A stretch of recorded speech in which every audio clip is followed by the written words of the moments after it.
Angkatan keempat, yeay. Jadi selamat dan ahlan wa sahlan buat teman-teman yang baru saja bergabung, yang baru saja apa mau mendalami apa itu tauhid, silahkan Anda berada di jalur dan channel yang tepat. Cie.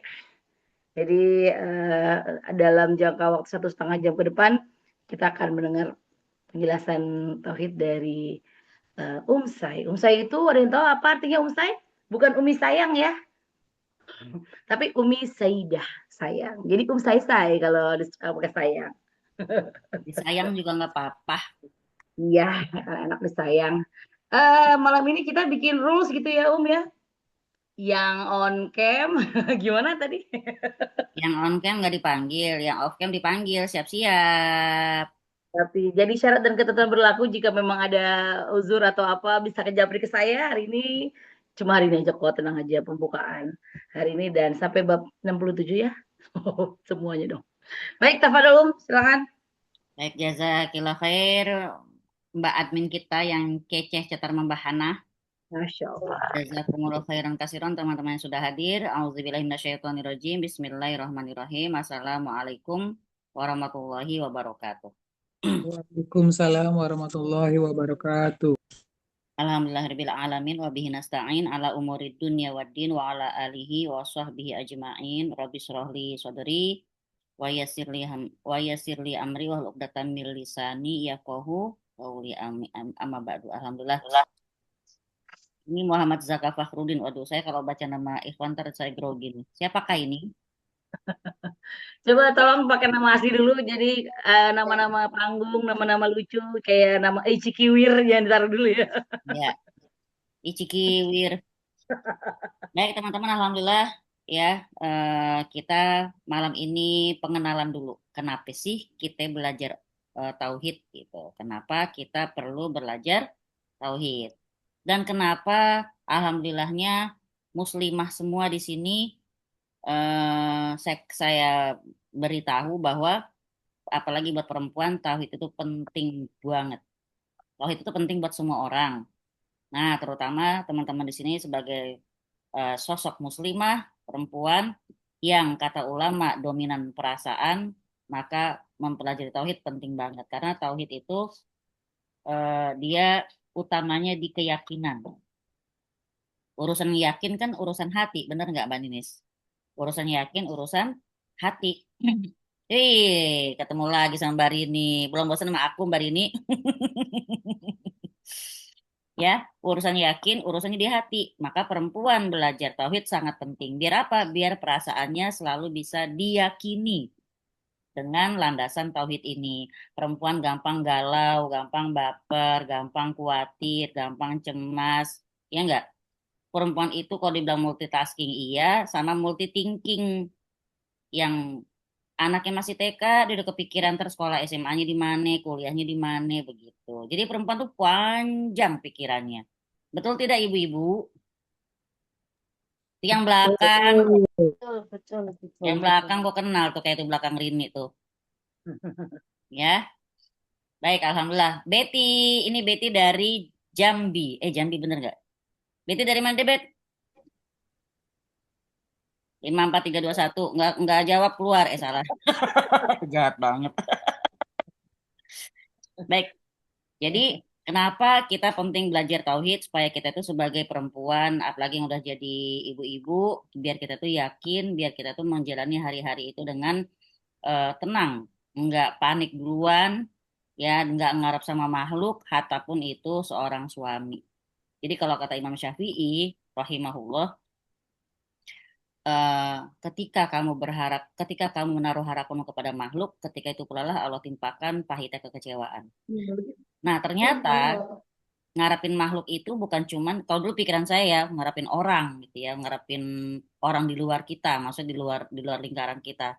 Ternyata setelah kita berumah tangga, ya banyak yang kita alami, oh ternyata kepada sosok suami pun kita jangan terlalu banyak berharap. Kenapa?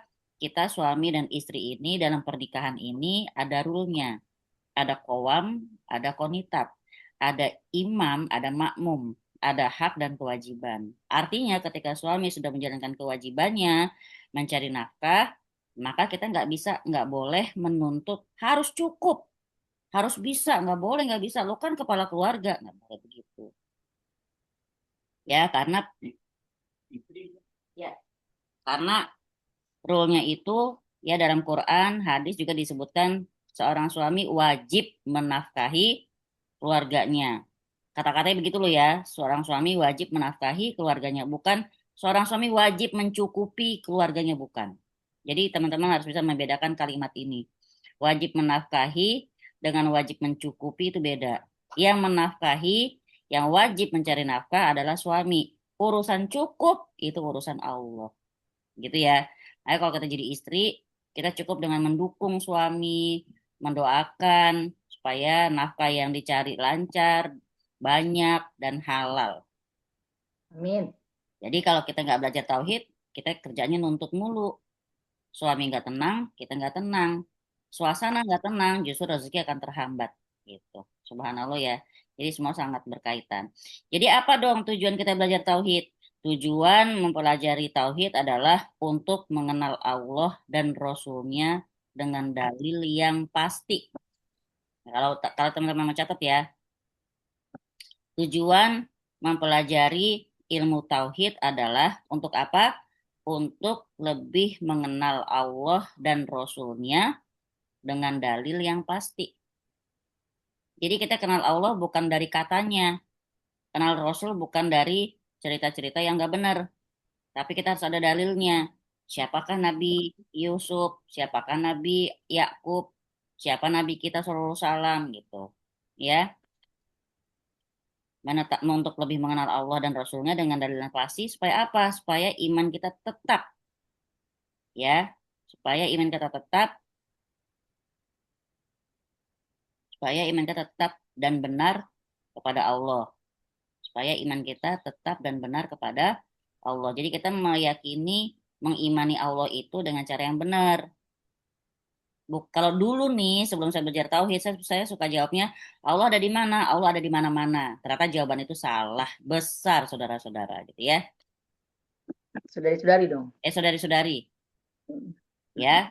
Apalagi satu lagi belajar tauhid biar apa? Membangun akhlak yang mulia.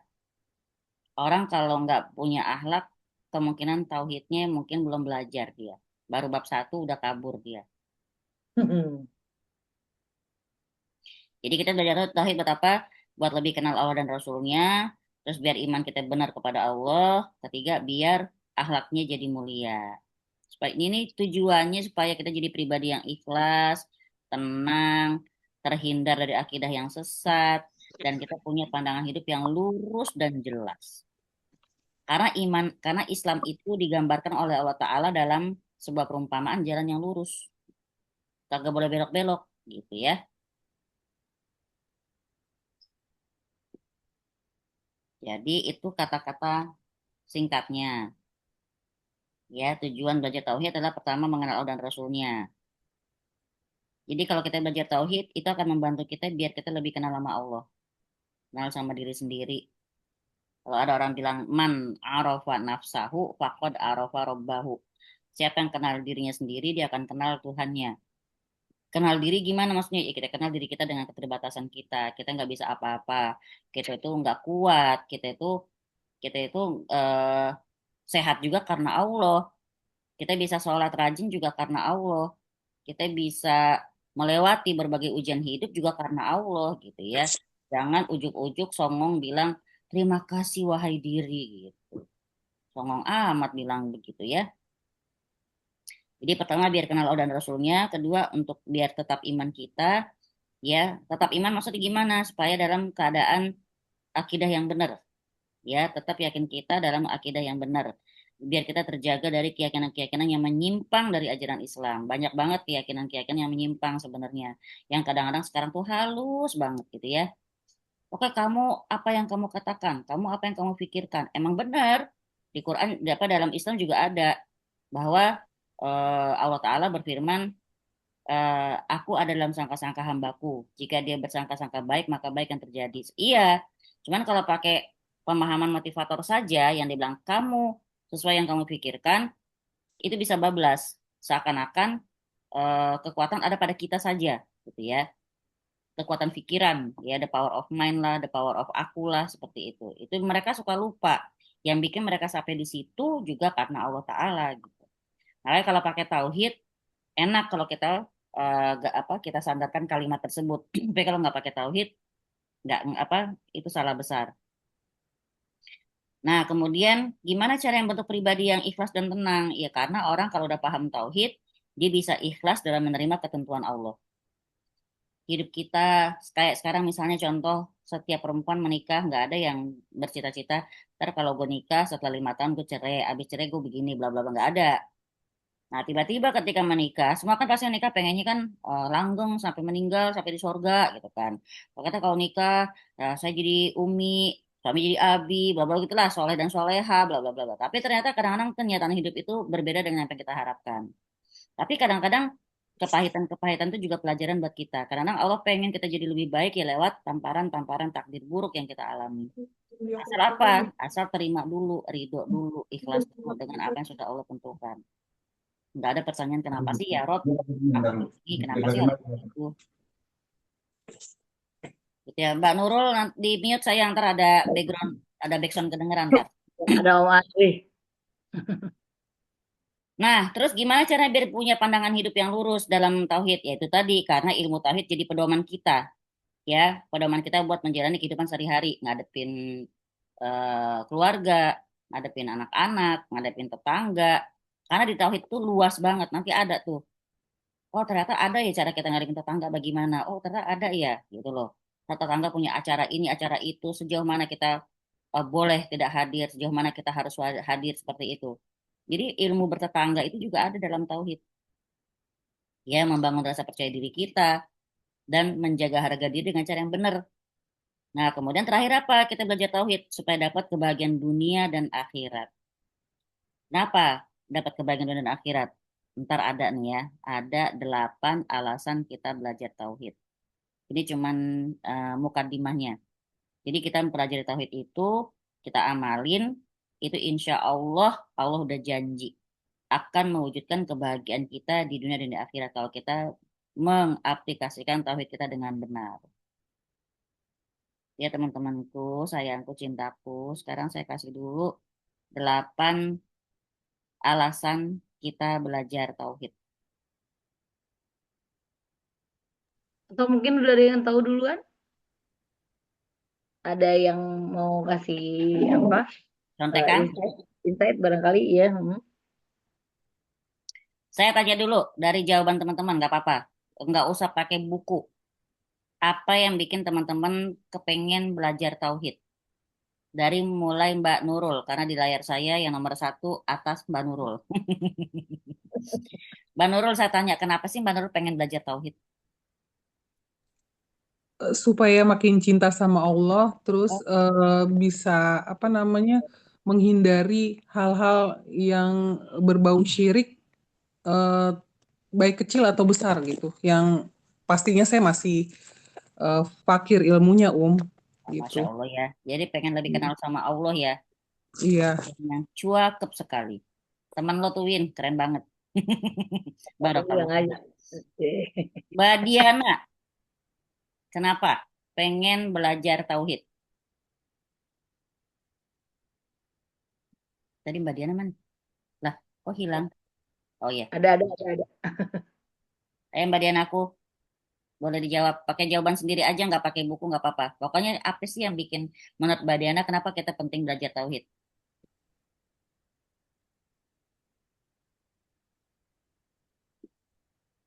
Masih di mute sayang, masih di mute. Di unmute dulu. Nggak kedengeran suaranya. Masih dibisukan. Masih di Itunya apa? Speakernya, Mbak. Bukan itu stop video di mute. Nah, tadi tadi Jadi udah bisa dia.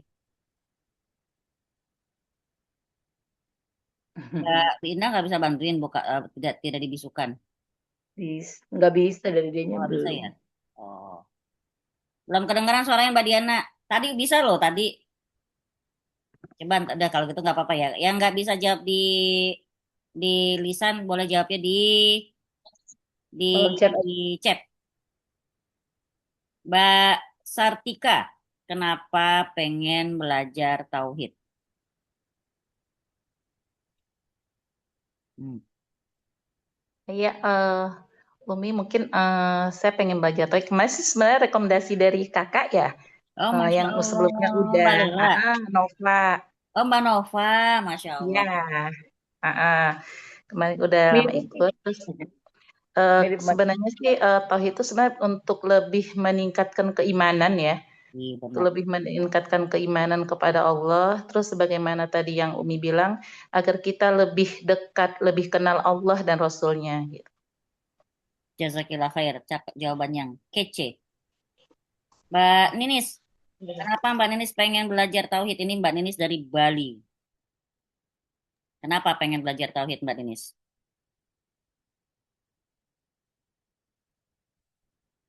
Iya, Ninis, em, Asari. lebih ingin dekat sama Allah, lebih ingin menyandarkan semuanya sama Allah. Kalau udah kenal, Masya udah dekat, udah lebih dekat lagi, sehingga lebih lebih ikhlas karena saya orangnya gampang stresan. Allah. Masya Selalu Allah. khawatir dengan segala sesuatu yang urusannya duniawi. Jadi semoga dengan belajar ini saya lebih punya hati yang Lebih lebih lapang ya. ikhlas, Iya. lebih lapang. Iya, gitu. Amin, amin, amin. Jazakillah khair. Jawabannya bagus, cewek banget itu. Suka khawatiran. Oke, Mbak Abdiah. Abdiah Nuha. Kenapa pengen belajar tauhid? Ayo Mbak Abdiah. Kamu udah itu udah punya kitabnya kan? Berarti udah dibuka-buka. Kenapa? Baru buka Ustazah. Ya, untuk lebih mengenal Allah dan lebih mengenal diri. Bahwa posisi saya sebagai hamba itu harusnya seperti apa sih gitu.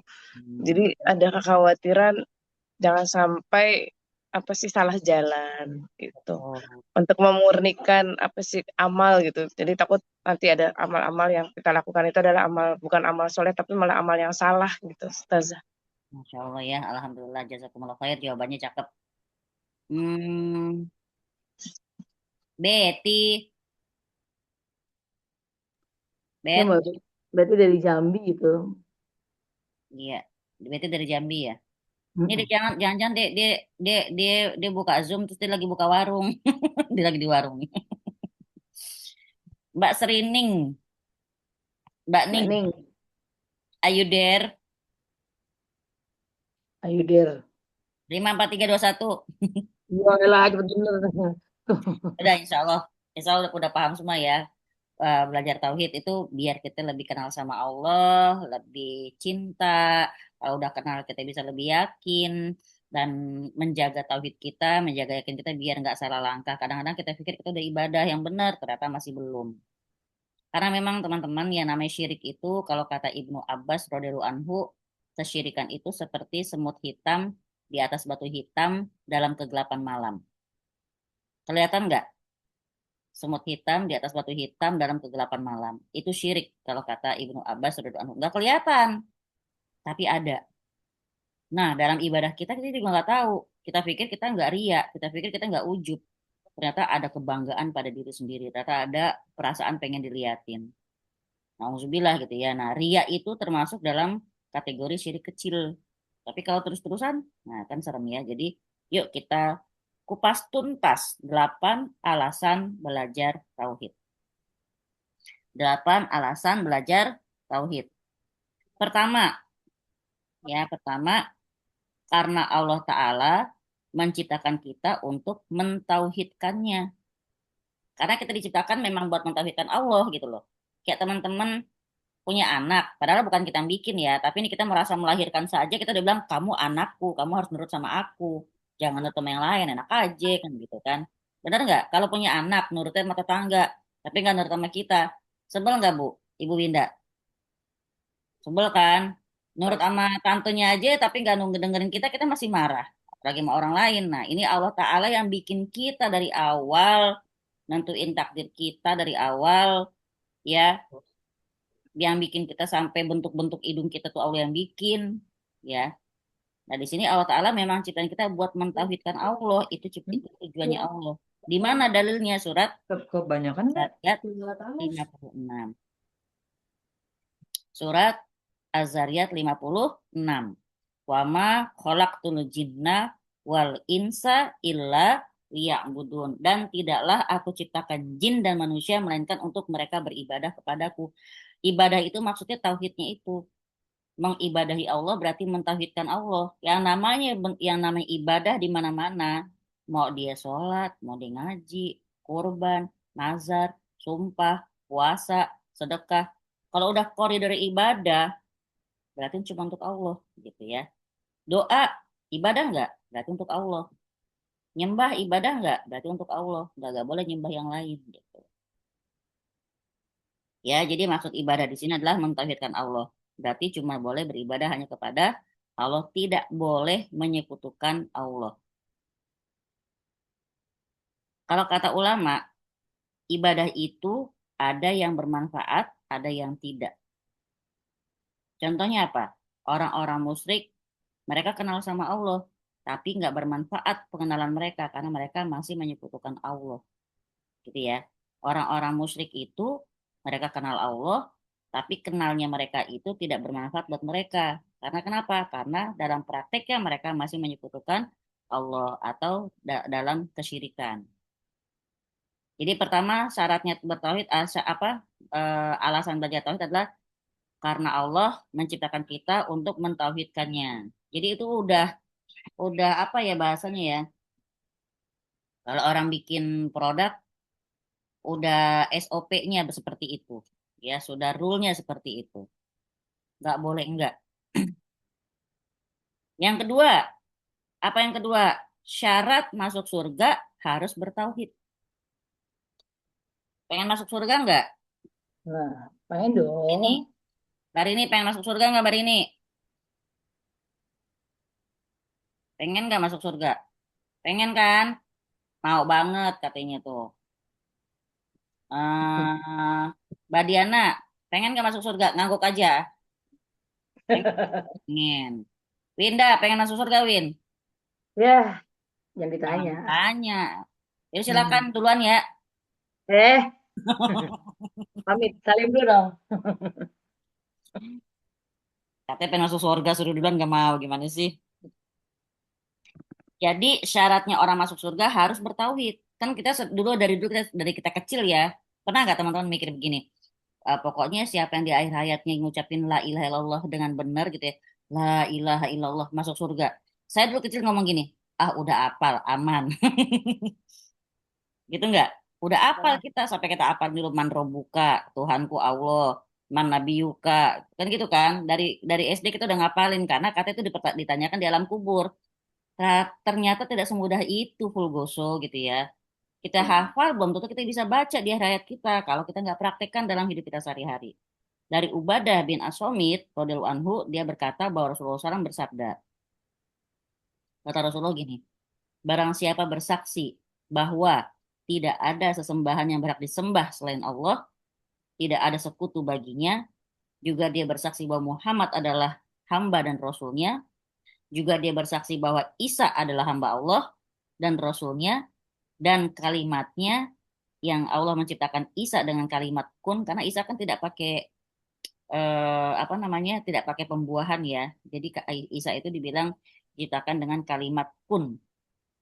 Kemudian bersaksi bahwa surga dan neraka itu benar adanya, maka Allah akan masukkan dia ke dalam surga apapun amalnya. Nah, itu kehendak Allah tuh. Amalnya mau dikit kek, mau banyak kek, mau masih berantakan kek. Kalau udah ini dia akui surga. Nah, masalahnya kan di prakteknya ini ya nggak ada sesembahan yang berhak disembah dengan benar kecuali Allah Ta'ala. Dalam prakteknya kadang-kadang masih apa? Sholatnya telat gara-gara ketemu bos. Sholatnya telat gara-gara WA. Sholatnya telat mulur gara-gara temen. Nggak enak sama temen, nggak enak sama bos. Benar nggak? Itu tadi ya. Jadi dalam prakteknya ternyata tidak semudah itu. Ya, dalam lafaz Muslim disebutkan Allah akan memasukkan dia ke pintu surga yang mana saja dari 8 pintu surga yang ada yang dia sukain yang mana terserah. Masya Allah ya. Maka kata Jabir lagi, radhiyallahu anhu, kata beliau, barang siapa yang mati dalam keadaan tidak berbuat syirik sedikit pun kepada Allah, maka dia akan masuk surga. Barang siapa mati dalam keadaan berbuat syirik pada Allah, dia akan masuk neraka. Udah dua itu aja. Bertauhid, surga. Syirik, neraka. Maka sekarang kita harus belajar tauhid. Nah, nanti 3 bab itu tentang tauhid. Masuk bab keempat, mulai kita mengenal yang namanya syirik. Insya Allah kita bisa lebih hati-hati. Dalam apa? Dalam setiap perkataan kita, pikiran kita, lintasan hati kah, perbuatan. Jangan sampai masuk ke dalam wilayah syirik. Ya. Kedua tadi udah ya. Karena syarat masuk surga harus bertauhid. Bertauhid itu kunci surga. Miftahul jannah la ilaha illallah. Miftahul jannah itu kunci surga. Apa kunci surga? La ilaha illallah. Nah, yang ketiga apa? Pentingnya kita belajar tauhid. Alasannya apa? Karena kalau ada tauhid, itu bisa menjadi sebab dihapuskannya dosa-dosa kita. Keren nggak tuh? Tauhid itu bisa menjadi sebab dihapuskan dosa-dosa kita. Nggak percaya, saya kasih entar hadis dari hadis qudsinya. Ya, Menghapus dosa-dosa ya. iya, karena tauhid bisa menjadi sebab dihapuskannya dosa-dosa kita. Hari ini badan enteng nggak? Cerah ceria romanya malam. Alhamdulillah Ustaz. Masya Allah, Masya Allah. Barakallahu fiik. Nah, dalam hadis qudsi, ya, dia di dalam hadis, kalau bilang hadis qudsi, Mbak, teman-teman sekalian, hadis qudsi itu perkataan Allah yang nggak ada dalam Quran. Jadi kalau teman-teman mau cari kitab yang apa sih yang harus gue baca biar biar lebih kenal Allah, kenal kasih sayangnya, coba cari kitab hadis qudsi. Itu isinya semua perkataan Allah yang nggak tercantum dalam Quran. Gitu ya. Nanti, subhanallah tuh kata-kata Allah di situ tuh benar-benar bikin kita segitu sayangnya Allah sama kita gitu loh. Ya, ini saya bacain satu aja. Dari Anas bin Malik radhiyallahu anhu, Rasulullah SAW bersabda bahwa Allah Ta'ala berfirman. Apa kata Allah? Ya benar Adam, kata Allah Ta'ala. Wahai anak Adam, ya, wahai anak Adam, jika engkau mendatangiku dengan dosa sepenuh bumi, nih dengerinnya Mbak Ninis ya, dan teman-teman sekarang yang mungkin merasa dulu kita masa jahiliyah dosa kita banyak banget gitu ya, kita baru hijrahnya baru hitungan bulan kah, baru hitungan tahun, ini dengar perkataan Allah Ta'ala, wahai anak Adam, jika engkau mendatangiku dengan dosa sepenuh bumi, lalu engkau tidak berbuat syirik kepadaku sedikit pun, maka aku akan mendatangimu dengan ampunan sepenuh bumi pula. Dosa kita sepenuh bumi. Allah akan nyambut kita dengan ampunan sepenuh bumi pula selama kita nggak pernah menduakan Allah. Mau kita dulunya nggak pernah sholat, walau alam gitu ya. Mau kita dulunya nggak pakai jilbab, hura-hura, dugem gitu ya. Sekarang juga kita lagi dugem nih, dunia gemar mengaji. Gitu ya. Dugem dulu sama dugem sekarang beda. Tapi kalau kita emang nggak pernah, kan kadang-kadang orang sebandel apapun di hati tetap apa? Di hati tetap ada Allah kan. Pokoknya Tuhan gua Allah, nggak boleh lo kutak-kutik gitu kan. Nah insya Allah tuh yang seperti itu, kata Allah Ta'ala, kamu datang padaku dengan dosa sepenuh bumi, aku akan datangi kamu pula dengan ampunan sepenuh bumi. Keren nggak Allah kita? Masya Allah kan. Hebat banget pemaafannya, pengampunannya. Nah manusia kadang-kadang bilang maafin kita juga masih pakai syarat. Iya gue maafin. Tapi, Nah gitu ya. Tapi gitu kan. Awas aja lu ulangin begitu. Awas diulangin. Allah Ta'ala ada tuh hadis qudsi juga kayak gitu. Hambaku berdosa. Kata gitu. Dia berdosa. Tapi dia nggak syirik kepadaku. Dia berdosa. Lalu datang kepadaku minta ampun. Aku ampuni dia dan aku tidak peduli. Kata Allah Ta'ala. Maksudnya nggak peduli gimana? Dia nggak peduli sama dosa-dosanya itu. Udah dihapus. Ini hadisnya begitu beneran. Lalu dosa lagi dia. Datang lagi padaku. Minta ampun. Aku ampun. Aku nggak peduli. Sampai 3 kali Allah ulangin. Berarti setiap kita bikin dosa, kalau kita langsung taubat sama Allah, Allah ampunin. Gitu loh. Mungkin kalau ada pertanyaan, bisa nggak sih Allah bikin kita hamba tuh jangan ada yang berdosa? Dosa mulu. Kadang kalau kita boleh bilang ya maaf ya, bukan capek ibadah, kadang capek bikin dosa. Masya Allah. Jadi pendosa tuh capek beneran. Bener. Capek loh jadi pendosa itu. Kenapa? Ketika kita banyak dosa, kita pengen tahajud aja susah. Berasa nggak? Pengen tahajud susah. Pengen mengalukan amalan sunahku susah banget. Kita udah bangun, kita tidur lagi. Kita tuh kayak di PHP sama diri kita sendiri gitu loh. Karena apa kita beribadah? Karena dosa-dosa kita. Makanya kalau boleh saya pernah bilang arti bahasa pakai bahasa saya, ya Allah saya udah kewalahan sama dosa-dosa saya sendiri ya Allah. Gimana ini? Gitu. Kalau dalam syair Abu Nawasnya kan, ya Rob umur apa namanya dibilang umurku bertambah, tapi dosaku juga bertambah. Dosaku tuh seperti pasir, udah nggak bisa dihitung. Aku minta ampunnya gimana ya Rob gitu. Maka dia bilang, kata Abu Nawas, aku ini nggak cocok jadi ahli surgamu. Masuk surga aku nggak cocok ya Rob. Tapi aku juga nggak kuat dalam nerakamu, gitu kata Abu Nawas. Itu kan benar-benar emang kita banget. Teman-teman kalau dibilang teman-teman sekarang ini pede nggak merasa sebagai ahlul surga? Oh, nggak banget. Nggak. Tapi kalau dibilang masuk neraka ya nggak mau gitu kan. Nggak kuat gitu. Tapi ya itu. Makanya kita minta sama Rob kita yang maha penyayang, yang rahmatnya maha luas, ampunannya tetap terbuka. Pokoknya ampunan Allah itu sama pintu taubatnya terbuka selama kiamat belum datang. Satu lagi, selama nyawa kita belum sampai tenggorokan. Jadi setiap kita merasa ada dosa, segera aja minta ampun sama Allah. Nggak usah dengerin orang bilang Allah taubat sambel segala macam, tak juga bikin dosa lagi. Lo nggak usah dengerin itu. Cuman urusan kita sama Tuhan kita yang maha penyayang, maha pemurah, maha lembut, maha penyantun. Manusia nggak ada yang kayak begitu gitu loh. Ya, jadi di sini kita udah tahu bahwa Allah Ta'ala seperti kita, maksudnya sebagaimana kita datang dengan, kalau kita datang kepada Allah dengan benar-benar ya Rob, aku tuh banyak dosa ya Rob, minta ampun ya Rob misalnya. Dosa kita seluas bumi. Allah Ta'ala akan kasih ampunan seluas bumi pula. Masya Allah, tabarakallah ya. Itulah Tuhan kita yang maha pengasih lagi maha penyayang. Yang keempat, kenapa kita belajar tauhid? Yang keempat, karena tauhid sebab datangnya ketenangan. Nah, ini tadi alasan teman-teman ya, pengen tenang, pengen yakin, ya. Karena tauhid sebab datangnya ketenangan. Orang nggak punya tauhid nggak akan tenang hidupnya beneran. Aduh, besok gimana Iya. makannya ya? Besok gimana nih? Hari ini dagang kagak laku-laku. Besok mau beli ini beli itu gitu kan. Butuh ini butuh itu. Kalau nggak pakai tauhid nggak akan tenang. Kalau pakai tauhid, insya Allah kan katanya rezeki udah diatur sama Allah. Kita cuma ikhtiar udah gitu. Ya, di surat At-Tolak ayat 3. Allah Ta'ala berfirman, At-Tolak ayat 3. Kenapa tauhid bisa datang ketenangan? Karena tenang itu bisa dengan tawakal penuh kepada Allah.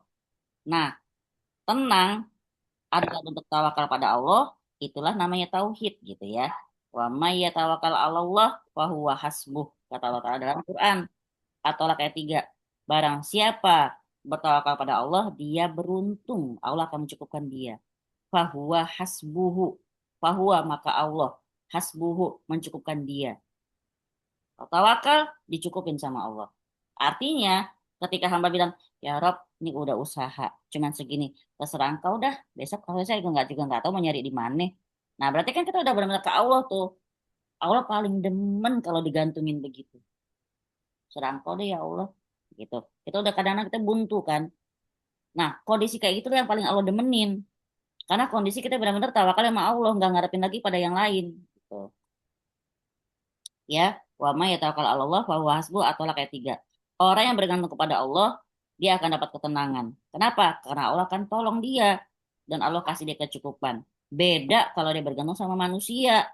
Manusia, iya kalau dia lagi ada dan lagi baik, hatinya lagi enak moodnya. Kalau lagi enggak, gitu ya.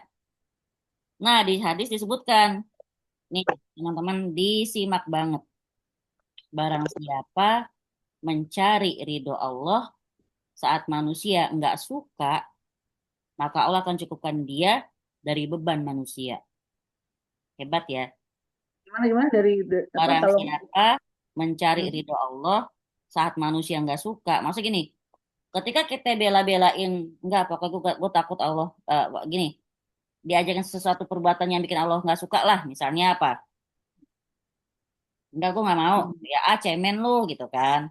Nah, tapi karena kita takut sama Allah, kita nggak peduli kalau manusia nggak suka gara-gara itu, gitu loh maksudnya, ya. Jadi dia yang dicari ridho Allah. Bodoh amat kalau gara-gara itu manusia nggak suka. Ngerti kan? Atau dia dikucilkan, dikata-katain, terserah. Yang penting gue nggak mau. Karena dia tahu itu nggak boleh. Dan itu bikin Allah marah misalnya. Maka Allah akan cukupkan dia dari beban manusia. Artinya, dia nggak akan punya tanggungan sama manusia. Nggak akan dibikin butuh sama manusia. Karena Allah cukupin dia. Keren kan? Kayaknya bikin kita kadang-kadang suka nggak enakan sama orang, maaf banget. Contohnya, kita punya hutang sama si A. Si A ngajakin kita kepada sesuatu tempat atau suatu perbuatan yang sebenarnya kita juga nggak mau melakukannya, tapi gara-gara kita punya hutang, kita nggak enak, gitu loh. Kita ada dalam bahasanya, ya ada dalam kekuasaan manusia ini karena kita punya utang sama dia, gitu. Nah, tapi kalau kita cari ridho Allah, nggak peduli orang suka atau tidak, Allah akan cukupkan kita dari beban manusia. Barang siapa yang mencari ridho manusia, tapi bikin Allah murka, maka Allah akan biarkan dia bergantung kepada manusia. Nah, bergantung sama manusia kan ngeri. Ya kan, lama-lama dibilang ceramitan. Lama-lama lihat mukanya aja kita orang menghindar gitu kan. Nauzubillah. Jadi gitu ya. Barang siapa mencari ridho Allah dalam kondisi manusia nggak suka sama hal itu, maka Allah akan cukupkan dia dari beban manusia. Tapi barang siapa mencari ridho manusia, tapi bikin Allah murka, maka Allah akan biarkan dia bergantung kepada manusia. Jadi tergantung kita nih, pengen bikin Allah cukupin kita, atau pengen Allah lepasin kita ke manusia. Contoh, orang bergantung banget sama bosnya, sampai dia rela nggak sholat. Ya udah, capek-capeknya dia jungkir baliknya dia, Allah mah bodo amat. Nah, kan ngeri kalau kayak gitu. Oke, alasan yang kelima, kenapa kita belajar tauhid? Alasannya adalah amalan tidak akan diterima sampai seseorang bertauhid. Jadi kalau kita nggak pakai tauhid, Mbak, teman-teman sekalian, amal kita mau segede gunung, setinggi gunung, ya, seluas samudra, amalan kita mau banyak beribu-ribu rakaat, kalau nggak ada tauhid, nggak keterima. Surat Al-Kahfi ayat 110. Surat Al-Kahfi ayat 110. Bismillahirrahmanirrahim. Faman kana yarju liqa'a rabbih falyamal amalan sholiha wala yusyrik bi'ibadati rabbih ahada. Barang siapa mengharap perjumpaan dengan Robnya, maka hendaknya dia mengerjakan amal yang soleh. Dan jangan dia persekutukan seorang pun dalam beribadah kepada Robnya. Itu yang Allah minta dari kita. Soleh itu apa Mbak Soleh? Soleh itu benar, sesuai yang Allah mau. Ya, amal yang soleh, amal yang baik. Ya, enggak, Allah nggak minta banyaknya. Pokoknya yang penting benernya, baiknya itu amal gitu. Dan janganlah dia mempersekutukan seorang pun dalam beribadah kepada Robnya. Allah bilang jangan mempersekutukan seorang pun. Artinya jangan karena manusia, lantas kita jadi menyekutukan Allah. Kata Ibnu Katsir rahimahullah dalam ayat ini, hendaklah dia mengerjakan amal yang soleh. Maksudnya apa? Amal itu cocok dengan syariat Allah. Jadi jangan asal ibadah saja tapi nggak tahu ilmunya. Nggak ngikutin petunjuk Nabi SAW. Gitu ya. Berarti apa yang harus kita lihat di sini? Ada dua rukun nih. Ya, ada dua rukun syarat diterimanya ibadah. Teman-teman catat. Dari surat Al-Kahfi ini kita dapat dua. Ada dua rukun. Kalau rukun tuh kalau satu nggak ada, nggak sah. Kalau ngomongin rukun ya, ada dua rukun syarat diterimanya ibadah kita dapat dari surat Al-Kahfi ayat 110, yaitu apa? Satu, harus ikhlas karena Allah. Harus ikhlas karena Allah. Jadi kan teman-teman kadang-kadang mikir ya, ibadahku benar nggak sih? Keterima nggak ya? Gitu kan, apalagi yang baru-baru hijrah ya. Keterima nggak ya amalku? Ini tahajudku keterima nggak ya? Nah, sekarang teman-teman punya nih keywordnya. Syarat diterimanya ibadah ada dua rukun. Satu, harus ikhlas karena Allah. Kedua, mengikuti petunjuk Rasulullah SAW. Berarti harus sesuai dengan Quran dan hadis. Harus dengan Quran dan hadis. Pertama, ikhlas karena Allah. Kedua, mengikuti petunjuk Rasulullah SAW. Nah, ngomong hadis, teman-teman juga harus hati-hati. Kalau ada yang nyampein hadis, kalau cuman hadis Nabi, riwayat Bukhari, selesai, nggak ada nomornya. Ah, kalau mau tahu ciri-ciri ya, kan kadang ada hadis yang nggak benar ya beredar misalnya. Saya kasih satu aja, ciri-ciri hadis itu biasanya nggak benar ya. Dia biasa terlalu muluk-muluk. Contoh, barang siapa, misal puasa apa gitu, maka akan diampuni dosa-dosanya yang selama 1000 tahun. Nah, sekarang kita balik ke realita, 100 tahun aja nyampe nggak kita kadang-kadang? Nggak nyampe kan? 1000 tahun dosanya siapa aja ya? Artinya kalau udah muluk-muluk itu biasa hadis nggak benar. Hadis yang benar itu contoh orang yang puasa Ramadan. Barang siapa berpuasa Ramadan, ya dengan ikhlas karena Allah, lalu disambung dengan Syawal 6 hari, Allah Ta'ala ampuni dosa-dosa dia 2 tahun ke depan. 2 tahun per setahun ya. Nah, itu kan masih mungkin ya. Tahun. Dan apalagi puasa Arafah. Setahun ke depan, setahun kemarin diampunin. Masih mending. Nah, kalau yang muluk-muluk itu biasanya hadisnya nggak benar. Maka teman-teman kalau ketemu hadis yang kok kayaknya aneh ya, coba ditanya ke yang lebih paham tentang hadis. Sama yang berbuka dengan yang manis itu juga bukan hadis ya ibu-ibu. Itu iklan marjan. Nah, jadi kenapa harus hati-hati sama hadis? Karena ada hadis Rasulullah SAW yang berbunyi, barang siapa berdusta atas namaku, berarti dia udah menyiapkan tempat duduknya di dalam neraka. Itu kata Rasulullah. Maksud berdusta gimana? Itu hadis nggak bener. Kenapa kamu sebarin? Tapi aku kan nggak tahu, makanya jangan nyebarin yang lo nggak tahu gitu loh. Tapi ini kan tentang kebaikan, nggak boleh. Harus tahu dulu ini hadis benar apa enggak. Itu untuk hadis ya. Kalau Quran udah jelas, hadis harus hati-hati. Jadi nyebarin hadis pun harus kita tahu ini benar apa tidak hadisnya. Karena kita dengan nyebarin saja kita juga salah kalau hadis itu salah. Nauzubillah. Keenam. Keenam gimana? Kenapa kita belajar tauhid? Karena tauhid sebab digandakannya kebaikan. Nah, kan? Gara-gara tauhid kebaikannya berlipat ganda dikasih sama Allah. Bukan cuma satu, bisa 10, bisa 100, bisa 1000. Tauhid sebab digandakannya kebaikan. Kalau udah kebaikan digandakan berarti apa? Pahalanya berlipat-lipat kan? Nah gitu. Jadi tauhid sebab digandakannya kebaikan dan berlipat-lipatnya pahala. Coba buka Al-Baqarah ayat 261. Al-Baqarah ayat 261. Bismillahirrahmanirrahim. Masalul ladzina yanfiquna amwalahum fi sabilillah. Kamathali habbati ambatat sab'a sanabil fi kulli sumbulatin mi'ata habbah wallahu yudha'ifu liman yasha wallahu wasi'un alim. Perumpamaan nafkah yang dikeluarkan oleh orang-orang yang menafkahkan hartanya di jalan Allah adalah serupa dengan sebutir benih yang menumbuhkan 7 bulir. Tiap-tiap bulir ada 100 biji. Nah, seperti itulah Allah melipat gandakan atau ganjaran bagi siapa yang dia kehendaki. Dan Allah maha luas karunia-Nya lagi maha mengetahui. Maksudnya apa? Contohnya sedekah. Ya, di sini contohnya adalah sedekah.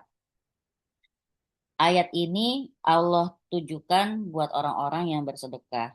Bisa jadi dia bersedekah cuma 10.000, tapi balasannya bisa senilai 1 juta, 100 juta, 1 M bisa. Beneran. Kenapa? Contoh, ketika dia ngasih 10.000, atau orang tuh lagi butuh banget. Emang belum makan. Atau dia belum minum. Ya, dan benar-benar gara-gara 10.000 itu dia bisa beli makan misalnya. Perutnya kenyang. Habis itu dia sholat dengan gembira, dengan happy, dia doa. Beuh, keren banget itu. Kata kita 10.000, tapi bisa jadi berlipat-lipat. Kalau saat itu benar-benar emang kita ikhlas sedekah karena Allah. Ya, artinya di sini kata-kata Allah Ta'ala melipat gandakan bagi siapa yang dia kehendaki. Artinya apa? Tergantung kepada keikhlasannya. Maka di sini setan main-main lagi teman-teman.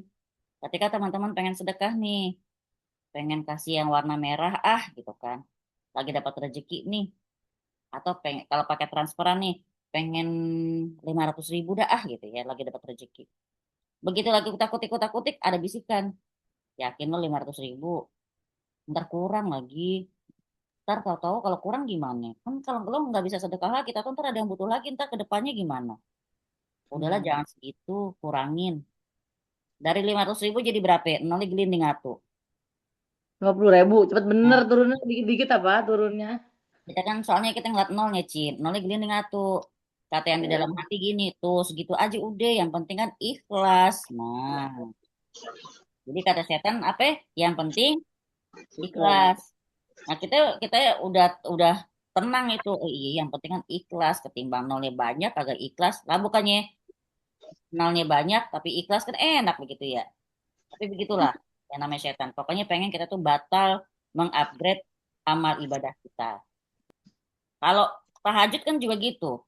Kagak bangun tengah malam, padahal udah bangun jam 2, matiin alarm, tahu tidur lagi. Bangunnya tahu subuh. Nyesel nggak Mbak Ninis? Nyesel kan? Tapi ada bisikan di hatinya tuh. Nggak apa-apa Nis, yang penting udah niat. Kan niat kebaikan itu dicatat. Siapa yang bisik-bisik itu? Setan. Biar apa? Biar kita nggak nyesel. Dengarkan ya Mbak Rini. Jadi kalau bangun tahajud tuh bangun dia langsung hilang. Dia gubrak. Terpanggil lagi rebahan dia. Yang ketujuh, sebab kita belajar tauhid alasannya apa? Yang ketujuh, karena tauhid sebab dapat hidayah dan rasa aman. Nah, keren kan? Sebab dengan tauhid kita dapat hidayah dan rasa aman. Orang nggak punya tauhid nggak akan merasa aman. Al-An'am ayat 82. Surat Al-An'am ayat 82.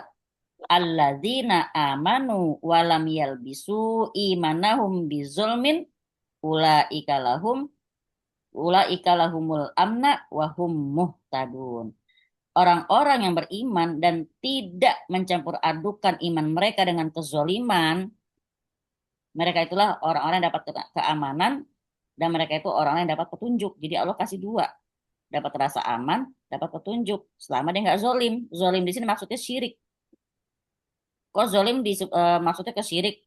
Lihat surat Luqman. Ya, surat Luqman dari ayat berapa ya? 12 kah saya lupa. Nanti itu PR. Pokoknya bunyinya gini. Ya bunayya la tusyrik billah inna syirka la zulmun azim. Itu kata Luqman kepada anaknya. Wahai anakku sayang, janganlah mempersekutukan Tuhanmu atau jangan berbuat syirik kepada Tuhanmu. Sesungguhnya kesyirikan itu adalah perbuatan kezoliman yang sangat besar, itu kata Luqman. Jadi syirik itu zolim. Kenapa zolim? Karena yang namanya ibadah itu cuman punya Allah, cuman untuk Allah. Tiba-tiba kita sekutukan Allah, kita kasih hati kita kepada yang lain. Berarti kita mengurangi haknya Allah, itu namanya zolim, gitu ya.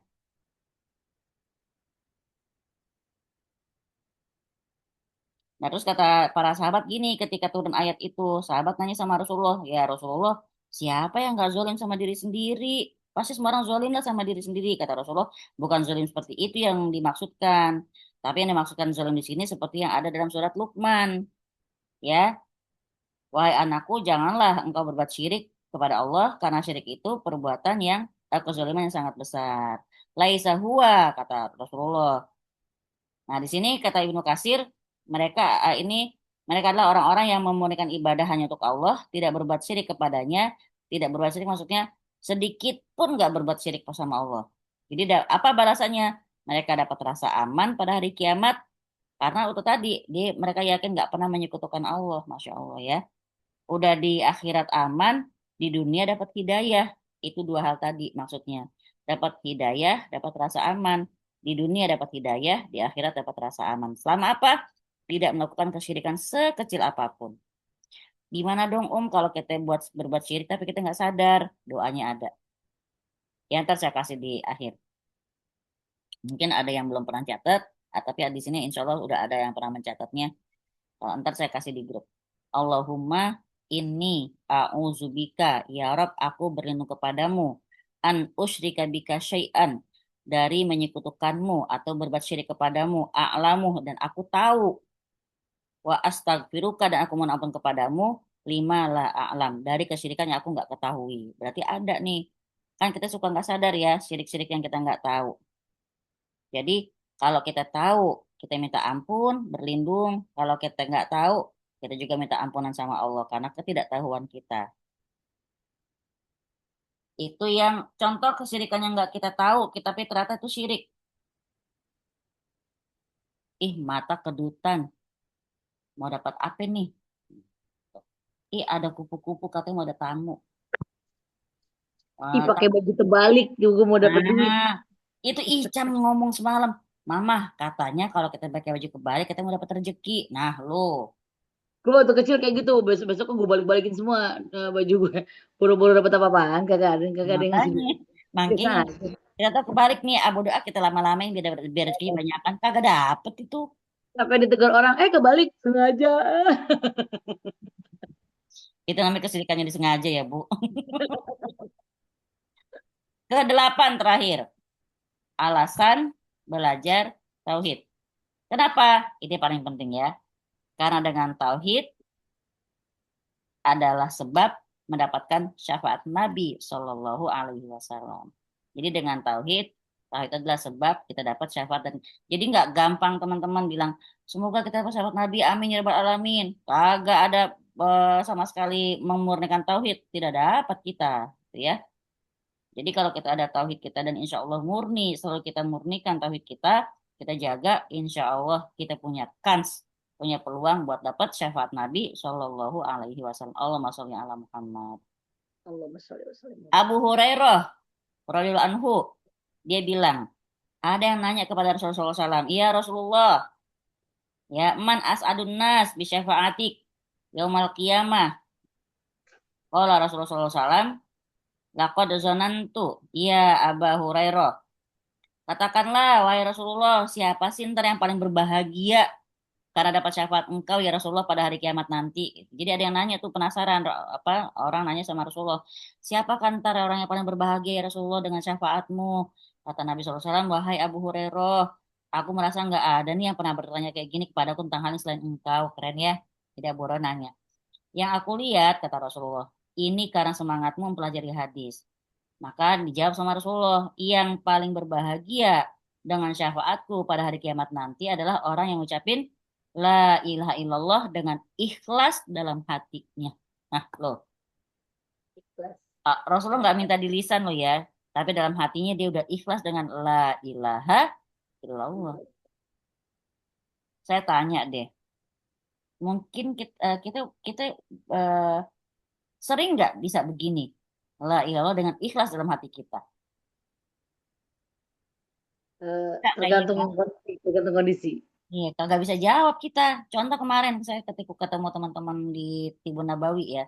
Salah satu teman saya tuh punya ganjelan tuh banyak dan punya marah. Nah, saya bilang tadi mau sembuh gitu kan. Saya nanya, tapi mau nggak maafin? Saya bilang gitu. Kan Allah cinta sama sama hambanya yang gampang memaafkan. Itu Allah loh ya. Di Quran bilang Allah suka banget sama hambanya yang memaafkan. Allah suka. Artinya kalau kita emang la ilaha illallah, ya pasti kita kan Allah aja yang kita dahulukan gitu kan, bukan emosi kita, bukan egois kita. Tapi kan namanya manusia begitu. Langsung jawab apa orangnya? Enggak, aku nggak mau maafin. Dengan santai ngomong kayak gitu, nggak mau maafin? Enggak, aku nggak bisa. Ah, ya udah. Nah itu maksudnya hati lo ya yang ngomong tuh. Kenapa? Karena aku ngerasain sakitnya Sakit di mana yang dirasain? Di hati kan? Nah sedangkan tadi kata Rasulullah yang ngucapin la ilallah dengan ikhlas di hati. Hati tempatnya marah juga di sini, tempatnya ganjilan di sini. Sanggup nggak hati kita ajakin karena Allah, karena demi dan untuk Allah, apapun coba. Akhirnya kalau kita emang karena Allah, ya udah mau ngeselin kayak suami kita, waktu malamnya dia minta, aja dah karena Allah, Cin. Sanggup nggak begitu? Kagak sanggup. Tadi ada yang ngomong tadi, kudu transferin dulu Mi, baru kita sanggup. Nah, lagi-lagi kan, saya pun setuju gitu. Ternyata saya juga masih belum ikhlas karena Allah. Kalau aku mah nggak usah transfer, nggak apa-apa, cash juga boleh. Nah, Alah. iya, cash boleh gitu ya. Nggak usah Cas juga ya. iris ada gitu kan ya Win ya. Oh, ada banget. Ya Pilih Allah. Ya itulah namanya dibilang kata Rasulullah, barang siapa ya apa yang bisa berbahagia entar dari kiamat dengan syafaatnya Nabi adalah dia yang bisa ngucapin la ilaha illallah dengan ikhlas di dalam hatinya. Itu dalam loh. Sekarang cek ke hati masing-masing. Sudahkah kita benar-benar karena Allah apapun yang kita lakukan? Jawab sendiri. Ya, baik. Sampai sini ada yang mau bertanya dulu? Silakan. Ini lumayan loh kalau kita pakai tanya jawab 30 menit. Ayo tanya apa aja, monggo. Disclaimer ya kakak-kakak sekalian, yang namanya kelas tauhid itu ciri khasnya apa Kelas tauhid itu ciri khasnya apa? Ngebosenin, gimana? Bosan, serius, berat. Makanya Serius. kalau kita nggak pakai interaksi, kasihan. Tato udah ada yang bikin pulau di bantal. Bikin ngantuk, Iya. Nah, Udah ada betul. sampai gelombang Kayaknya beta. Mau saat nanya ini, dari ini, kayak saat ini bantal itu begitu menggoda ya kan? emang banget Om. Ibu Lulun mau nanya apa Lulun? Nurul. Ayo, Mbak Nurul, monggo. Ini kan tadi aku nyatet tuh hadis qudsi kan yang semua perkataan Allah yang nggak ada di Al-Quran. Nah kemudian itu Allah menyampaikannya melalui apa tuh Kalau Al-Quran kan dari apa malaikat Jibril ke Nabi Muhammad. Nah kalau hadis qudsi tuh gimana tuh Sama, cuman memang nggak dimasukin ke dalam Quran. Kan dulu kan para sahabat mengkategorisasikan kan. Jadi ternyata yang modelnya kayak begini tuh dipisah-pisahin. Ini kan spesial banget kata-katanya kan. Ya benar Adam, wahai anak Adam kan gitu tuh semua kata-katanya di hadis qudsi. Masya Allah Iya. kan. Berarti kalau beli tuh kita ada gitu ya ya buku Nanti itu. saya kasih kalau mau referensinya, ntar saya kasih linknya biar nggak salah beli ya. Mm, mm, mm. Iya, Hati-hati oke. soalnya kitab itu banyak yang ini ya. Bukan KW cuma tapi ya kenapa ya Sal? Apa sih Iya, mereka? tapi kalau awam nggak ini ya Kayak Iya. saya awam gitu. Kalau Tapi pengen kalau kalau pengen punya buku tafsir yang benar, tafsir Ibnu Katsir. Kalau pengen tadi ya referensi buat lebih kenal sama Allah, perkataannya hadis qudsi. Kalau pengen tersemangati, pengen cari idola yang benar, ada buku 60 karakteristik sahabat yang dijamin surga sama Allah. Yang dijamin masuk surga. Itu temannya adik saya baca itu nangis-nangis langsung deh, sholatnya nggak pernah tinggal, Masya Allah. Cowok ya, cowok. Gitu. Insya Allah ntar saya kasih ke grup. Pokoknya kita itu emang harus dicas terus, ya entah lewat denger atau lewat baca atau lewat nonton gitu kan. Jadi ini ntar Mbak Nurul pertanyaannya bagus banget. Insya Allah ntar saya kasih ke grup beberapa rekomendasi buku yang bisa buat menyemangati teman-teman. Ya, Jadi tadi insya Allah, buku-buku yang tadi Umi sebutin juga boleh tuh. iya, tafsir Ibnu Katsir, karakteristik gue dan punya lu lupa siapa yang minjem waktu itu lu. Gue punya dulu tuh ada yang minjem tuh mah tau lah ya. yang mana Ibu? Hadis qudsi. Yang 60 apa sahabat yang dijamin masuk surga. Oh iya, itu cakep banget itu buku, Masya Allah. Iya benar itu mind blowing banget. Kita jadi tahu bahwa ternyata zaman sekarang itu kemampuan-kemampuan orang dulu tuh udah ada contohnya. Contoh nih, kayak Allah Ta'ala bilang, kalau mau dakwah itu harus punya modal. Modal bukan modal harta, ya maksudnya bukan modal harta saya, tapi modal ilmu. Artinya ketika kita lagi debat sama orang yang non-muslim, kan dia akan menyampaikan banyak subhat tuh. Nah, kita juga harus tahu ilmunya tentang subhat gitu loh. Jangan yang benar aja kita pelajarin, tapi yang nggak benar kita juga harus tahu. Contoh siapa? Zakir Naik. Beliau kan bukan cuma hafal Quran, tapi hafal Injil, Taurat, Zabur, Weda gitu kan. Nah, ketika yang nanya orang Hindu, dia bisa jawab pakai bukunya mereka. Yang nanya orang Kristen bisa pakai Injil gitu. Nah, itu dulu di siapa? Ja'far bin Abu Thalib. Keren, itu ahli ngomong di kalangan para sahabat. Masya Allah ya, jangan insya Allah. Pokoknya ntar, ya, saya nggak tanggung jawab kalau ntar Nurul sampai nangis-nangis baca buku itu ya. Itu kalau nggak salah ada edisi pertama sama edisi yang apa ya istilahnya edisi Revisi ya. Iya, sama itu revisi beda. Ya. hati-hati intinya soalnya yang pertama tuh emang nggak belum banget. Yang pertama terlalu Allah. malah ada sebutannya ada salah satu sahabat yang tidak disukai Nabi. Terus apa maksudnya pokoknya sahabat ini tuh apa Nabi tuh nggak suka sahabatan sama orang ini ngarang banget bahasanya. Nah begitu Oh, dicetakannya revisi itu nggak ada bahasa kayak gitu. oh gitu. Nah, ini malah baru tahu nih. Makasih ya Winda atas Ya, informasi. makanya tuh ada dua hati-hati mak. Soalnya di sampulnya tuh nggak ada bedanya. Hmm. Versi revisi sama versi yang cetakan pertama tuh nggak ada bedanya. Nah, itu tadi makanya kadang kita juga harus kenal sama siapa yang jual, Mbak. Insya Iya Allah saya benar. punya teman Ustadz juga boleh jual-jual buku-buku. Insya Allah ntar saya rekomendasiin ya. Jadi begitu ya. eh Kalau masalah Rasulullah nggak suka sih nggak juga kayak kayak gini contohnya ada kan namanya Wahsy Itu kan. nggak Nah, ada beres ya itu. ada namanya Oh, Wahsy dulunya budak. Wahsy ini yang benar-benar oh, lemparin tombak ke Hamzah. Hamzah ini paman Rasulullah yang paling Rasulullah sayang. Dan Hamzah juga sayang sama Rasulullah. Jadi dia paman sama ponakan tapi usia nggak jauh beda. Jadi bisa jadi hmm, teman main. Nah, Hamzah dibunuh sama Wahsy. Nangisnya kayak hmm. apa? Rasulullah sedihnya kayak apa? Sampai detik sampai apa waktu berlalu Wahsy masuk Islam, taubat, kemudian dia ikut kajian Rasulullah. Rasulullah bilang apa sama Wahsy? Mbak Nurul. Apa kata Rasulullah? Kamu boleh hadir di sini, tapi jangan pernah liatin wajahmu ke aku, kata Rasulullah. Oh, nah di situ tuh ditulisnya Rasulullah tuh berpaling ketika melihat wajah si Si, siapa Wasi ya berpaling bilangnya tuh berpaling gitu kan. Jadi sebenarnya itu yang dimaknai itu ada footnote-nya tuh. Oh berarti Rasulullah tidak mau berbicara sama Wasi gitu. hmm, Nah, yang di buku ininya, yang di buku di revisinya dia bilang Wasi kamu nggak apa-apa di sini ya tadi yang Hasan ya. Iya, dikatakan bahwa kamu boleh belajar belajar di sini tapi kamu jangan jangan sampai kelihatan muka aku gitu. Artinya artinya Rasulullah bilang teman-teman, gitu. artinya memaafkan wajib. Allah suruh karena Allah Hmm. suka. Tapi kalau emang nggak bisa lihat orangnya, nggak bisa ketemu sama orangnya, itu nggak apa-apa, itu manusiawi gitu loh. Karena Rasulullah tiap lihat orang itu, tiap lihat wasi dia ingat pamannya, jadi dia nggak pernah bisa dilihat wajahnya wasi. Jadi dia bilang tutup Oh, ya, pokoknya jangan sampai wajahmu kelihatan sama aku gitu. iya ya. Ini di kolom chat Mbak Windy bertanya nih, Apa itu? nanya bagaimana kalau kita nggak bisa maafin seseorang yang benar-benar menyakiti, misalnya korban pelecehan seksual. Subhanallah pertanyaan berat benar. Seberat Pertama, kalau saya seberat. boleh sarankan, pertama kita ikhlas ke Allah dulu. Ikhlas, kita ridho. Karena sepahit apapun ini terjadi, emang udah takdir. Kalau udah takdir berarti udah Allah tulis. Gitu ya. Kalau udah takdir berarti udah Allah tulis.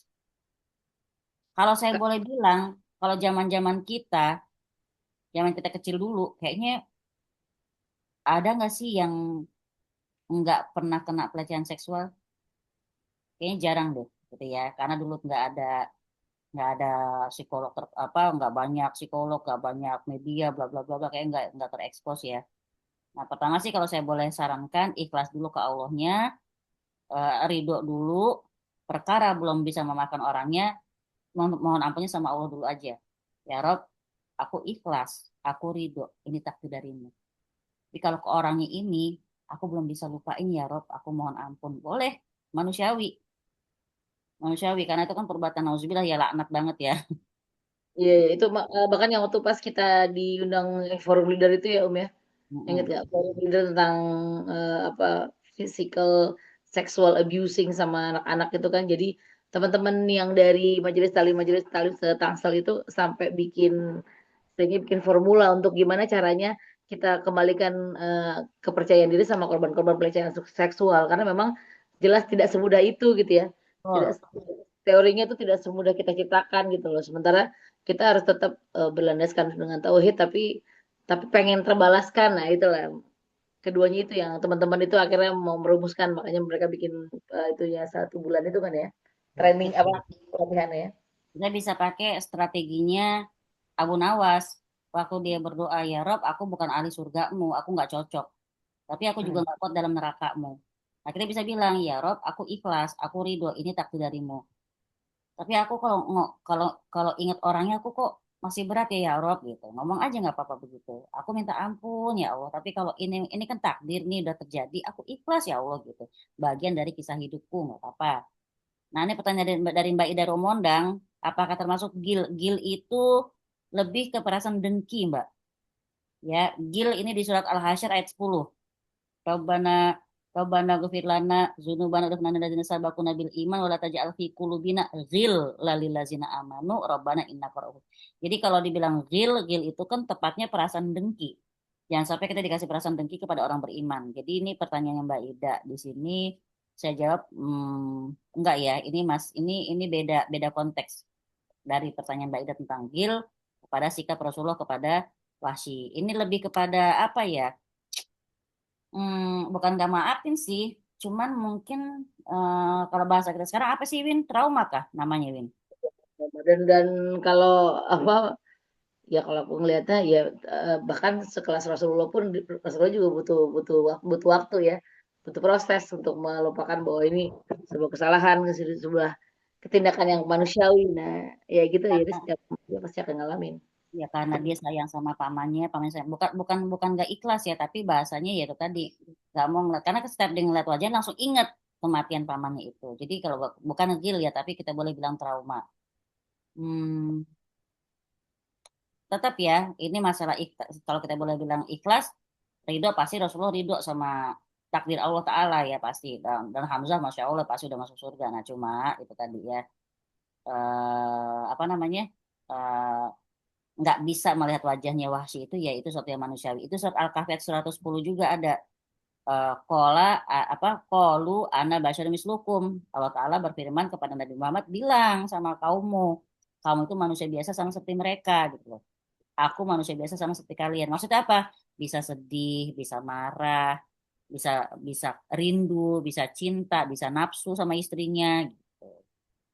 Gitu ya. Jadi Rasulullah manusia biasa sama seperti kita aja. Kalau dalam tauhid, ntar kita belajar tauhid ya. Berarti kalau dalam kitab tauhid nggak bisa juga kita benar-benar mengelu-elukan Nabi kita bahwa dengan sebab dialah kita ntar masuk surga, nggak bisa juga. Rasulullah manusia biasa. Makamnya pun nggak boleh kita mohon rezeki untuk berdoa. Makanya untuk menjaga jangan sampai masuk kesyirikan dari celah manapun. Alhamdulillahnya kan makam Rasulullah dibangunnya kan sampai dua atau tiga kali renovasi gitu. Arahnya dibikin beda-beda biar orang tuh nggak tahu persis di mana kuburannya. Karena biar nggak ada yang bisa ngadep kuburannya Rasulullah untuk minta gitu. Kan kadang setan bisiknya begitu. Minta mah tetap sama Allah, siapa yang minta mahal di kubur? Kita cuma di situ karena mungkin siapa tahu kecipratan berkahnya ada orang soleh bla bla bla kayak begitulah. Jadi ya teman-teman ya. Cipratan lumpur yang ada. Iya. Jazakillah khair, Mbak Aku Ida. bilang ibu Mbak Ida Romondang, dirimu kenal di mana tuh? Anak SL. Apa SL? Sekolah lanjutan, sekolah alam tingkat SMP. Oh, Masya Allah, Masya Allah. Baik ya, ada mana lagi nggak tentang tauhid ini? Saya mau tanya Ustazah. Monggo Mbak Abdia, silakan. Ini terkait tadi tuh yang apa sih? Kayak misalnya mengkaitkan sesuatu tuh kayak baju terbalik, mau dapat rezeki, ada kupu-kupu datang tuh mau ada tamu gitu kan. Itu kan memang sudah menjadi apa sih? Dari kecil lah kita tuh udah biasa mendengar itu gitu. Cuma itu kan kayaknya cuma sekedar kita berkata tanpa kita mengkaitkan dengan tauhid gitu loh. Apakah maksud saya gini, di mana bentuk apakah pelanggaran dari ketauhidan kita gitu dengan kata-kata seperti itu gitu. Karena nanti kalau misalnya kita mau meluruskan hal itu ke orang lain, biar ada dasarnya gitu. Saya kan nggak paham nih, karena memang saya sering gitu, ada kupu-kupu, mau ada tamu gitu. Sering mendengar hal-hal seperti itu. Seperti itu Ustazah. Cakep pertanyaan Mbak Abdia, jazakillah khair. Nanti ada di buku Tauhid bab tentang tatoyur ya. Babnya tentang tatoyur. Tatoyur itu kalau bahasa kita takhayul. Kalau dalam penjelasannya kita menganggap sesuatu akan ada kaitannya dengan sesuatu kejadian.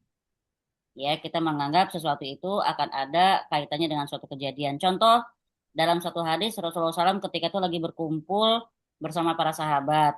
Nah, lagi berkumpul itu Rasulullah ngeliat di langit itu ada meteor jatuh.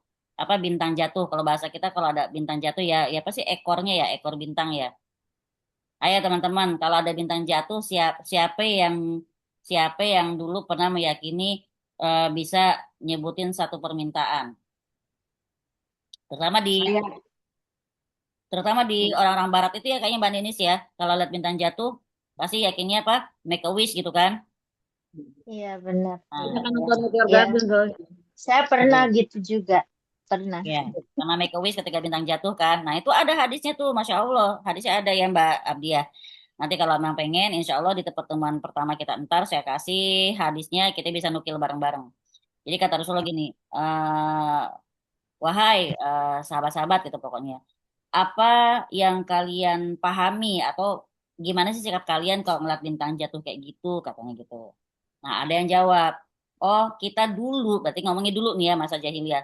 Dulu kita menganggapnya kalau ada bintang jatuh kayak gitu, eh, akan lahir seorang tokoh, kata sahabat. Terus satu lagi bilang, atau akan ada kematian seorang tokoh. Nah, Rasulullah SAW menjawab, bintang jatuh itu nggak ada kaitannya dengan kematian atau kelahiran seorang manusia, ya makhluk, nggak ada. Tapi yang jelas kalau Allah Ta'ala sudah membuat suatu perkara, nah itu baru cerita itu ini tentang di langit nih. Ketika Allah Ta'ala menetapkan suatu perkara, maka malaikat-malaikat itu pada tersungkur sujud saking takutnya.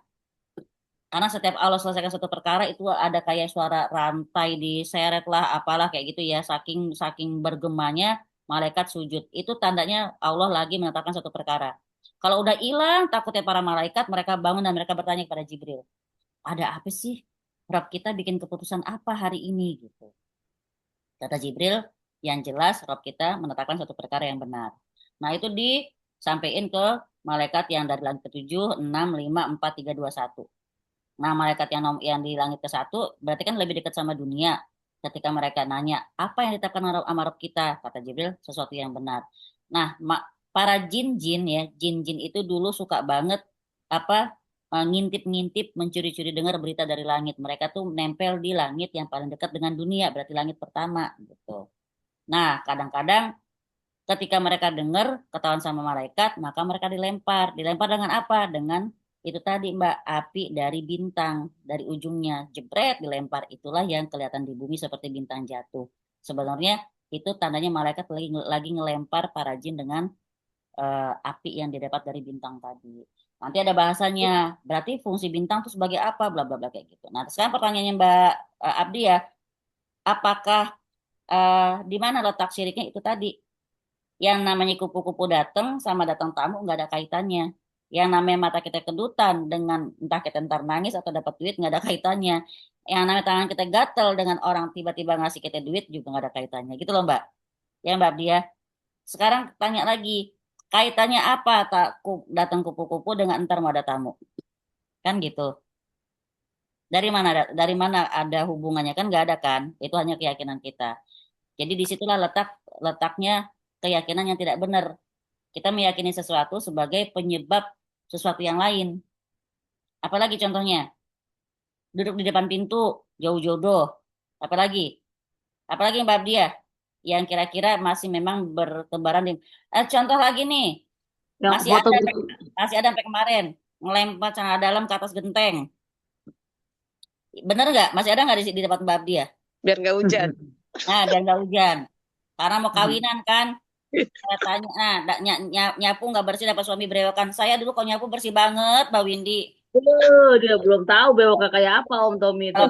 Kalau kata tante saya nyapu jam 7, selesai jam 10. Tuh kalau udah saya nyapu 3 hari masih bersih, saking bersihnya. Suami saya bewok bulu di mana-mana itu. Nah aja saya orang pertama yang dulu nyela dia. Win kenalin suami gue. Nyapu lu nggak bersih. Gitu ya Mbak Bia, lempar Kalau celana dalam. Saya bilang, kenapa tuh Bang lempar celana dalam ke genteng? Biar kagak hujan Bu, biar ntar acaranya lancar. Saya bilang, oh iya juga sih, malaikat juga kagak bakalan mau nengok-nengok ke situ. Emang kenapa? Mau celana dalamnya udah jelek begitu, udah robek, saya bilang gitu. Malu Terus dia malaikat itu melihatnya. Saya ledekin begitu kan. Tapi itu tadi, Mbak Abdia bisa nggak memahami dari hadis tadi? Iya. Jadi, bintang jatuh saja tidak ada kaitannya dengan kematian atau kelahiran tokoh. Berarti Iya. datangnya kupu-kupu nggak ada kaitan dengan tamu yang mau datang. Kayak contoh kita ke lewat tikungan, numpang-numpang gitu kan. Ngapain kita numpang-numpang? Bumi ini buat manusia, Allah sediain buat kita. Jin itu juga sama kayak kita, sama-sama tinggal. Bahasa gini, eh orang tua ngasih kamar udah sama-sama. Tiba-tiba satu merasa lebih menguasai, ya nggak bisa juga. Kalau kita ngomong numpang-numpang sama makhluk yang nggak kelihatan, mereka bangga justru, ih manusia takut sama kita gitu. Ini boleh kayak gitu. Insya Allah ntar kita lebih bahas panjang lebar di bagian bab tentang tatoyur. Insya Allah saat ini paham ya Mbak Abdiah ya. Salah paham, terkira Ustazah. Nah, Ya. jadi kalau anak-anak tuh kadang kita kalau jatuh harus pakai mereka, ajak mereka mikir lagi. Kaitannya di mana Yona? Kupu-kupu sama tamu datang. Tangan gatel sama duit yang soalnya biasa begitu biasanya gitu kan. Berarti kan nggak ada penjelasan ilmiahnya hubungannya di mana. Ya. Baik ya, jazakumullah khair. Pertanyaannya cakep banget. Yang lain pada mikir juga. Ada yang mau nanya lagi? Tanya Ustazah. Monggo, Iya. Mbak Nini. Kan kalau di sini ya, terutama di Bali tuh, kalau kita lewat jembatan, lewat kuburan, kita harus bunyiin klakson, ngebel gitu, permisi. Itu kalau kita sebagai Muslim, kita gimana ya? Jangan, Apa kita cukup jangan. ngucapin dalam hati, permisi atau bagaimana? Itu kewajiban dari masyarakat setempat atau cuman pemahaman kita saja harus begitu? Tradisi ya, Mbak. Dari omongan orang-orang sih ya. Oh, Dan di Jawa mungkin sebagian masih seperti itu juga ya. Kalau kita lewat kuburan, kita harus ngebel atau permisi atau assalamualaikum. Saya kurang paham itu. Kita harus bagaimana gitu. hmm. Jadi kalau selama itu bukan kayak semacam perda ya peraturan daerah gitu kan, cuman katanya kalau lewat jembatan, lewat apa harus klakson atau bilang permisi itu nggak perlu ya. Ini ada hadisnya. Kalau kita memasuki daerah asing yang belum pernah kita lewatin atau daerah yang mungkin serem, doanya ada. Satu. Kedua, kalau lewatin kuburan juga ada doa khususnya. Itu tadi Assalamualaikum udah benar. Assalamualaikum ya ahlu diyar. Assalamualaikum wahai ahli kubur. Selanjutnya saya nggak hafal. Yang jelas sesungguhnya kami insya Allah akan nyusul kalian. Itu kalimatnya. Nah, kalau di jembatan, di tikungan, dimanapun tidak perlu pakai bilang numpang, nggak perlu pakai klakson, nggak perlu dalam hati pun nggak perlu. Tapi ntar ada doanya saya ajarin, oke? Nah, gitu aja. Emang itu udah tradisi di mana-mana, Mbak. Di Lombok juga gitu. Di sini juga masih ada yang kayak begitu. Gitu ya. Nah, makanya kata Rasulullah SAW nanti di bukunya juga ada tuh. Rasulullah sampai takbir Allahu Akbar kalau ke bahasa kita. Susah banget ya ngilangin tradisi yang udah melekat itu tuh kata Rasulullah.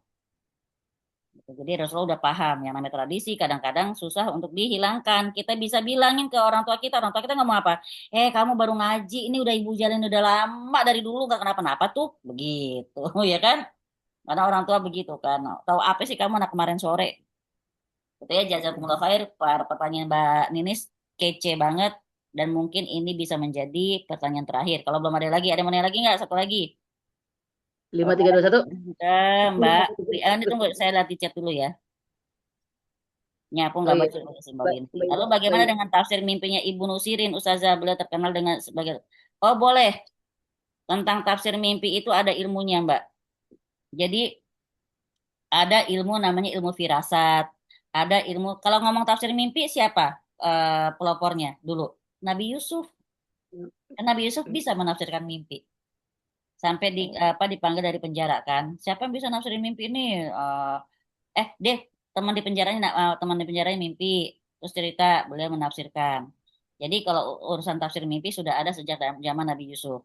Terus sekarang masalah saya lagi ngomong lagi soal firasat. Ilmu firasat juga ada dan itu nggak bisa dibuat-buat.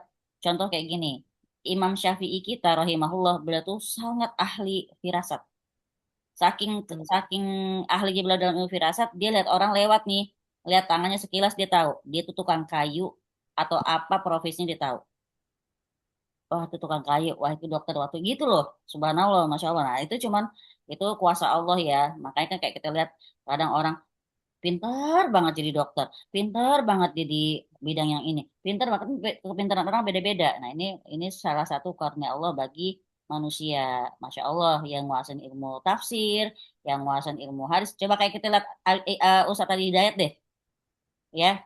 Ya Allah itu Ustadz Ali Hidayat apal banget nomor surat ayatnya letaknya di mana sampai saya bilang tuh isi kepalanya itu Quran semua itu kayak ini bluk bluk bluk bluk begitu ya masya Allah sama Nggak kayak pernah baca Kayak Ustaz Zulkifli Ahmad tentang hari akhir tentang kiamat tentang dajjal apa dia jadi itulah kita masya Allah kita juga masih dikasih karunia sama Allah dengan adanya orang-orang soleh orang-orang pinter yang kita masih bisa belajar ilmu dari mereka semua. Semoga Allah menjaga mereka semua.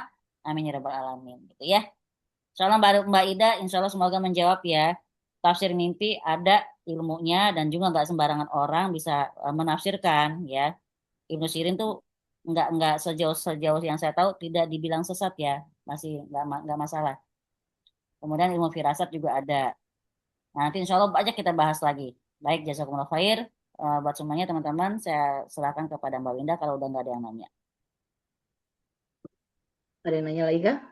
Mungkin ada yang menanya yang ahli tafsir sekarang Mbak sih. Winda, Ala Bunda Korla. apaan tuh? Dia juga kan gitu kalau ngeliat orang. Kelihatannya tuh Bunda lihat kamu gitu. Kayak ala Bunda Korla. Makanya gue bilang. Oh, Dia mesti tahu. Belum ketemu Nabi Yusuf soalnya Bunda Korla. terus si Nurul fotonya kuning-kuning kan gue jadi ingat mangga. Astagfirullahalazim. Bantal itu bantal. Ya, ini kayak mangga habis dipotong gitu kan. Lun, kelar dia. Ada yang mau tanya lagi kah? Jadi kita jadwalnya memang dari jam 19.30 sampai 21.00 nih Ustazah. Tapi kalau misalnya ada teman-teman yang masih mau bertanya Boleh silakan. kok, kedua lagi boleh, satu lagi dari Mayora boleh. Ini baru mau kelas lagi mah Bu. Kelasnya bukunya belum dipakai. Mbak Abdia, apalagi Mbak Abdia selain tadi tuh tatoyur, apalagi yuk? Masih ada nggak yang bayi pakai kalung hitam? Masih. Ntar kita bahas tuh ada semua di buku Tauhid, Masya Allah. Yang foto bertiga, kalau bertiga nanti satunya iya. mati. Jangan foto bertiga yang ntar yang tengah-tengah mati. Semuanya emang mati pasti kan pada waktunya. Kalau hidup mulu juga geli kali.